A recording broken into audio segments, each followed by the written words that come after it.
c'est extrêmement puissant de la mobiliser sur la prévention des consommations de psychotropes chez les travailleurs, quels qu'ils soient d'ailleurs. Parce que ça nous permet de nous sortir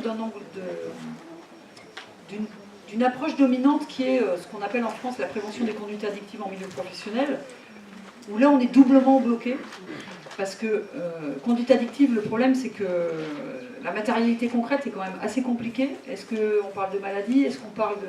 Donc c'est un terme qui est difficilement opérant si on est sur les notions que j'évoquais tout à l'heure, d'activité, de travailleur créateur de son travail, de santé au sens collectif et de situation de travail. La notion de conduite addictive, elle est vraiment pas très opérante. Ce qui est beaucoup plus intéressant, c'est d'utiliser la notion d'usage, qui est une activité, qui peut se discuter, qui est d'emblée ni mise d'un côté ni d'un autre, c'est une réalité à comprendre et à voir éventuellement est-ce qu'il y a du risque ou pas, mais en tout cas on est dans laisser venir les choses telles qu'elles sont, ouvrir le dialogue sur les choses telles qu'elles sont, et après on verra effectivement là où est-ce qu'il y a de la ressource, où est-ce qu'il y a de la contrainte, comment on peut transformer ça. Donc une des propositions, c'est effectivement de changer, parce qu'on a vu comment le langage pouvait verrouiller l'action.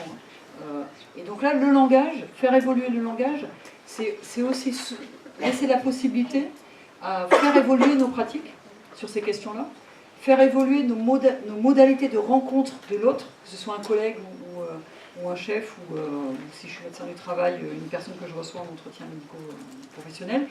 Mais c'est vraiment, ça va construire une autre approche. Vous aurez la suite.